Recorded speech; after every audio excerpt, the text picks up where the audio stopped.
It's really an honor for me to be back in East Lansing and being inducted into the 2019 Hall of Fame class. Congratulations to all the other Spartans, and I'm fortunate to share this honor with you.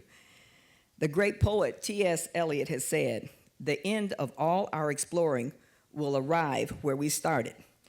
It's in this great state of Michigan, this campus, this community, where I started growing athletically, academically, and professionally.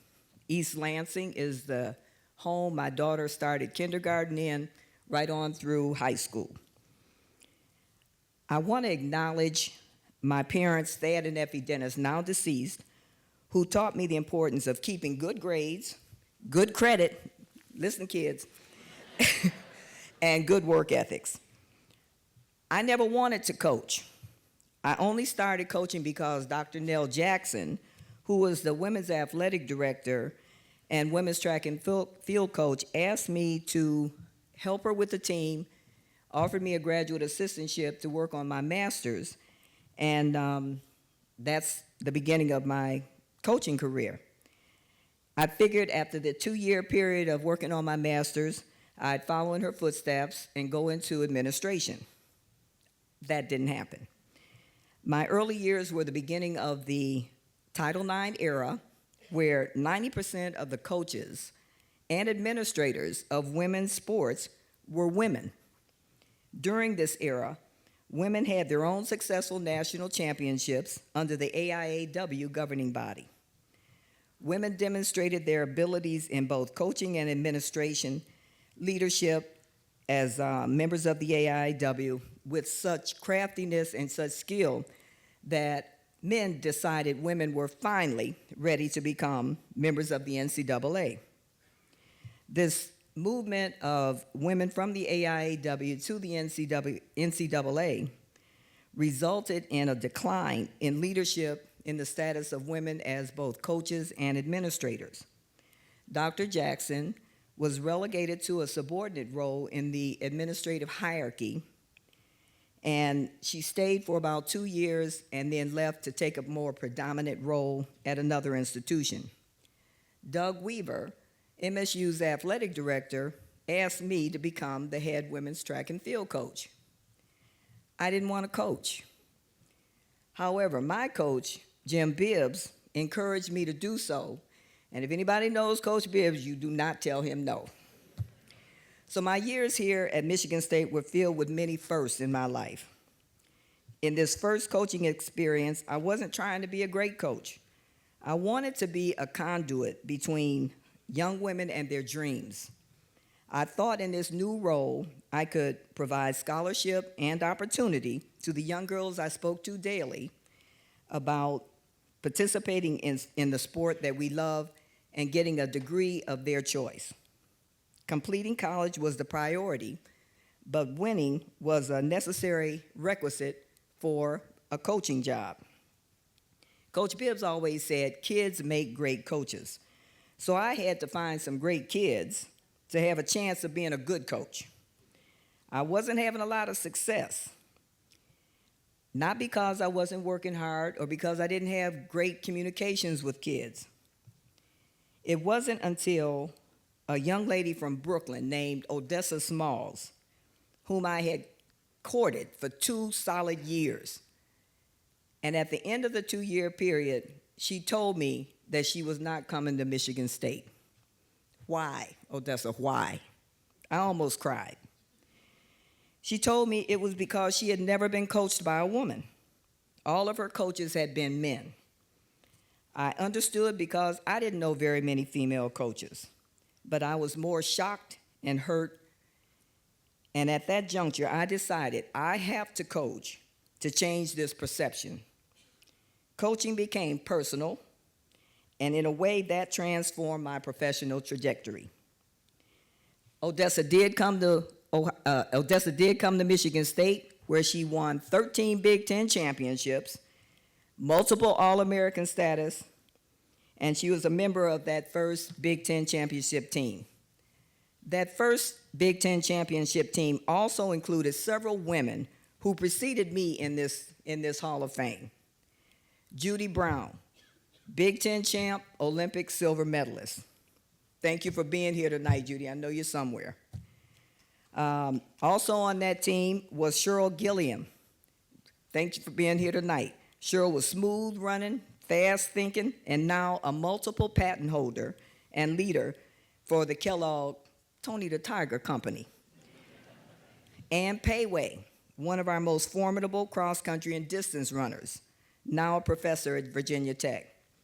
And Molly Brennan, our first Rhodes Scholar, who would talk about complex subjects like artificial intelligence, which was truly over my head, but she also carried a mean baton for many of our relays. The legacy of being first is in the DNA of all Spartan women. The classical Greek Spartan women were first in women, being respected and encouraged to be strong, smart, and independent. I felt and still feel a responsibility to embody the legacy of Spartan women. Some of the first lessons I learned as a young coach came from the coaches and administrators I observed while being here at Michigan State. I learned from Judd Heathcote the importance of fighting for your team. I watched him some days be animated, angry, and sometimes crazy with either the play of his team or the calls of the refs. He fought for calls to go in the favor of his team. I learned from him I had to fight, but I better not go crazy like Judd. I didn't have his pedigree. I also learned from Tom Izzo how to be a loyal assistant by both backing up his head coach while sprinkling in his youthful knowledge on behalf of the Spartan team. I learned from George Perlis. Every recommendation isn't one you need to follow up on. When I moved to Las Vegas, George gave me the name of several people to contact if I ever needed help.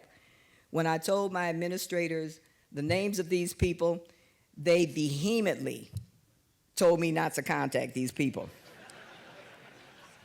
They were part of the mob. I learned from Dr. Jackson not to accept no for an answer. If I had done so, this school and this community would not have had Judy Brown as a Spartan. Dr. Jackson didn't think she should get a scholarship, and I put my knee pads on to beg her to change her mind. Coach Bibbs was a day away from sending Judy Brown to Wisconsin. I first learned how to negotiate salaries from Hall of Famer Dr. Clarence Underwood upon my exit from MSU. He was also one of my champions. I learned from Coach D'Antonio, all is fair in love and war. He started his career at Ohio State, but I know that when he gets on the field against Ohio State now, Spartans will. I could go on and on about some of the first lessons and lasting experiences here as a Spartan, but time won't permit. On a personal note, I want to say women are still significantly underrepresented in collegiate coaching and administrative positions. For track and field in D1, the percentage of women head coaches is 19.4%. The percent of women coaching men's track and field is 9.8%. And the percentage of women coaching a dual gender program is 3%, according to studies conducted by researchers with an emphasis in gender equity in the NCAA. I mention this to bring attention to the dearth of women leaders in an environment that is heavily populated by women, student athletes, yet disproportionately coached by men. Kudos to my colleague and friend, Walt Drenth, for promoting Lisa and hiring Yolanda as women to move the Spartan cross-country and track and field teams. History has shown us that most revolutionary events that have impacted women and minorities has always involved some amazing men who have shouldered the burden of racial, gender, and social injustices. For me, those amazing warriors include my dad, who drove me all around the country to go to track meets, Coach Bibbs, who taught me how to both run and how to coach with empathy, passion, and competitiveness. Coach Sam Bell from Indiana, who made me more politically involved in our sport. My current administrators, Mr. Gene Smith and T.J. Shelton, who have made me one of the 3% representing leadership in a position in a dual-gendered program.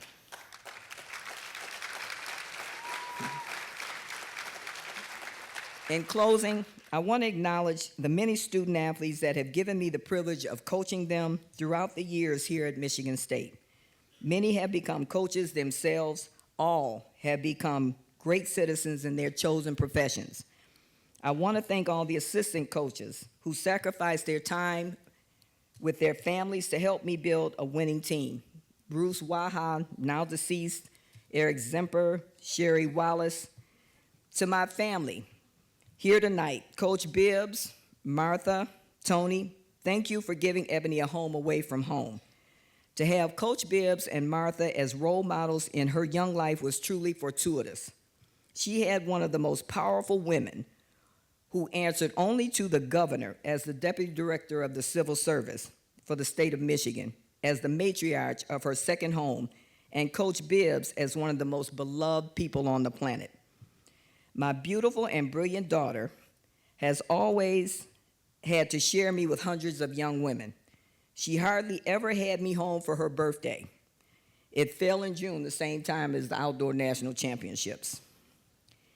Her dad, Ray Smith, picked up my slack along with the Bibbs family, and I want to publicly apologize to Ebony for the day I called and said, "Happy birthday, Ebony," and she said, "Mom, my birthday was yesterday."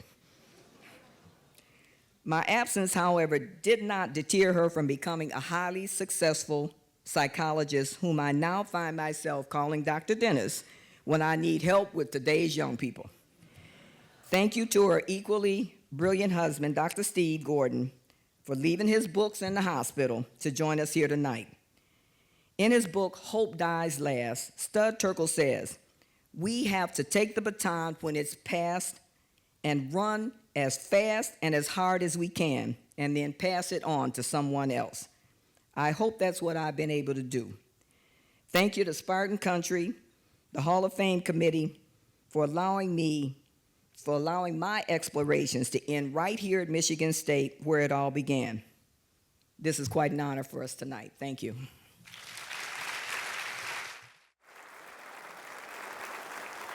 Wonderful.